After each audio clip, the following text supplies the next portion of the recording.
Hey, what's going on, everybody? Todd Zilla here with Zilla Fantasy Elite. We're just going to get right into the Thursday night theory.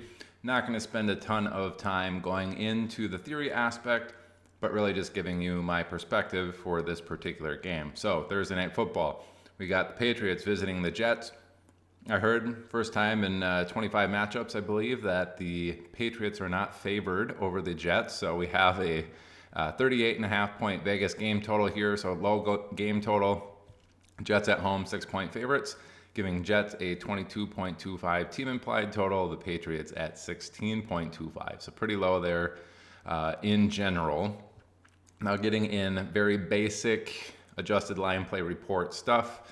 We look at these boxes. So we have offensive stuff for the pass protection and defensive pass rush over here on that side for the away team.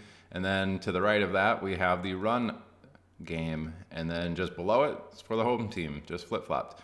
Offensive pass protection and pass rush stuff there for defense. And then on the right side for the home team, the rush stuff. So that's a very broad overview. We're going to look, as always, at the away team here. So New England coming in, offensive pass protection 14th, Jets 4th in the defensive pass rush. Now this is adjusted sack rate, meaning are you getting sacks when you're at 3rd and 15? That's not worth as much as a sack when it is 2nd and 3 maybe. So keep that in mind. Adjusted sack rate based off of situation, down and distance, things like that. Jets pretty good at getting after the quarterback and getting those sacks, so they might be after New England. Typically when there's a big gap like this, number 4 versus 14, it's off by 10. It's a pretty decent gap there. New England middle of the pack. Jets obviously a top 5 unit here. Those situations I say, hey, this is a scenario where the Jets defense may be pressuring New England. England may be under duress. They're probably going to need to get the ball out a little bit quicker in this matchup. And when that's the case, I look towards the slot receivers, I look towards the tight ends, and I look towards the running backs to get a little more target action in a game like this. And then in terms of how efficient they're going to be on a per pass play basis, basically how did they do in historical context with that particular play, New England should be a little bit more effective. They're at number 17. The Jets on defense, 22. It's pretty close there, but slightly in the favor of New England. So I think New England's going to have to get the ball out quickly, but when they do, they might find themselves to be decently effective. Not amazing, but not certainly a hindrance in this case. So in this scenario, I do like the running backs to get quite a few targets. I think Brissett also may see a few more rush attempts. I know he's not the most mobile guy in the world, but I do like both Ramondre Stevenson and Gibson to see at least 3 targets. Probably get at least 3 receptions. I don't know what their lines are on any betting sites, but if you got any over 2.5 receptions for them, I wouldn't mind that action today. Keep that in mind on the pass protection side. So run blocking, though, where it's at for New England. Number 12 in offensive run blocking, Jets 26 in defensive run stopping. And then how effective they are on a play-to-play basis. DVOA aspect, New England 16, Jets 26. This is telling me New England's going to be very effective on the ground as well. So now pairing that with what I'm expecting out of the pass game, if I'm doing any sort of DFS lineups where it's island game stuff, I'm probably going to get a little bit unique and put in both Ramondre Stevenson and Antonio Gibson. We saw Antonio Gibson be very effective last week. I think he had 11 carries, 96 yards, something like that. Very good average. He's also a very good pass-catching running back. Don't be shocked if those two end up being pretty solid options in your captain game lineups. That's how we're going to get after the New England side. It looks like on offense, they're going to be able to move the ball very effectively. Getting into their pace, 29th in overall pace of play, 28th in neutral situation. These other ones we can ignore now. We don't have every single team either trailing or leading at some particular point. So those are we're just looking at neutral situation and then overall pace of play. So New England, very slow paced. Again, probably going to favor more towards the running backs in this scenario.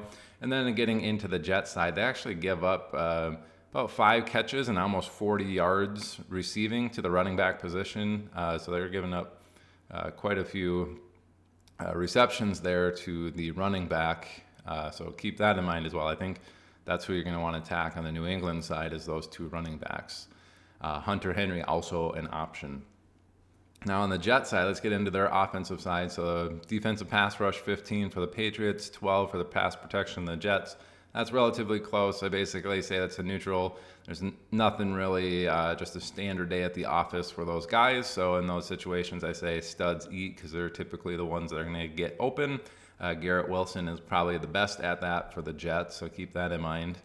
In terms of how effective they're going to be on a play-to-play basis, slightly in the favor of New England. But again, this is kind of one of those where I just say, hey, the studs are going to eat in this one. There's nothing pointing to they got to get the ball out quicker or they're going to have a ton of time, so the deep threat's going to get it. It's just going to be consolidated to the people who are a little bit better. And I think that's really just Garrett Wilson and maybe Lazard as a deep throw that's going to be a little bit less rostered in some of your DFS lineups. Now getting into the run blocking side, it's actually in the favor of New England here on defense. So the Jets ranked 23rd across the board in run blocking and run DVOA. New England, middle of the pack at 16 for the defensive run stopping and 19th in run DVOA. That's a little bit closer to the Jets, but both of those either pretty decently in the favor of New England or slightly in the favor of New England. I don't think Breece Hall is going to have a necessarily play-by-play very good game. He's very explosive, so he can certainly pop off a big run at any time. But outside of him popping off a big run, I think he's going to struggle a little bit on the ground in this. But fortunately for them, it looks like New England equally, or if not a little bit more than the Jets, give up quite a few receptions to the running back position. So they're averaging 6 targets and 5 receptions against them per game. They do give it up pretty significantly to the wide receiver position. So if I'm at the Jets, I'm looking, Aaron Rodgers, obviously the quarterback there, but in a game situation where it's low scoring, I tend to fade those quarterbacks in general. So I'm going to avoid him. Garrett Wilson and Lazard would be the two that I'm interested in to get those fantasy points. And then I go into the pace of play. Overall pace of play for the Jets, 14. Neutral situation, 23rd. Nothing to write home about here. New England plays slow. Jets kind of slow. I'd expect that to continue and be more of a low-scoring game. In these situations where it's a little bit low scoring, you can start thinking about the defenses and the kickers. If you think they're going to have a big game one way or the other, then you can certainly go that route and get them into your lineups. One of those 4 options is probably going to end up in the best lineup for the day on those island game matchups. Just be aware of that. But who it's going to be, it's not really calling out to me other than maybe the Jets kicker where, hey, the Jets, they're okay passing the ball, but when they really need to pick up some of those third downs or get a few extra yards in that run game, it just might not be there, which could stall out drives, at the 20, 30-yard line. And then we see Zerline getting in there for 40-yard field goals and racking up 6 to 9 fantasy points, which is probably going to be in the top 6 for this particular matchup. So that's going to do it for this particular Thursday night theory. I'm trying to keep it short and sweet, not get too heavily detailed, but I think that's going to how this game's going to end up going. And if I'm going to be honest, I think there's a good chance that New England does upset the Jets here. I know this is in New York, but based off of this, it looks like New England's run game is going to be decent.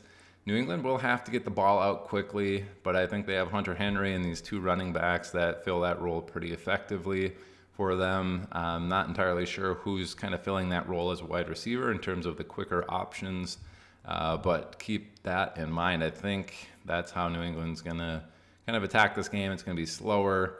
Jets may struggle a little bit offensively if they can't run that ball. I think this is going to be a lot closer than that 6-point line.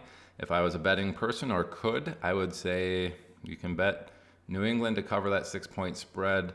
A little less confident in this than I was in the Saints in an outright victory, but I think the Patriots do have a significant opportunity here to actually upset the Jets, and they have been playing pretty well. Took Seattle to overtime and then beat the Bengals, so it's not like they've faced slouch teams. They've been playing some pretty decent teams and have been keeping it close and almost winning both of those. So I think that continues here. I think New England and the Jets, it's going to be a close back and forth affair, and that's the way it's going to go. Thanks for watching this Thursday night theory. Hopefully you learned a little bit about how to read these adjusted line play reports. That's what these are for. It's for your information. and what I have seen in the last 4 years of doing this. Certainly, if you see something different in what these may mean, if there's a big lopsided thing or if there's an equal, pairing similar to what we have with the past situation here, by all means, you can take this information and do with it what you will. I'm just providing my analysis of what I see on these numbers. So I appreciate the views, guys. Keep them coming. I love doing this stuff for you. Have a good one, and good luck out on those DFS and betting streets tonight. Bye.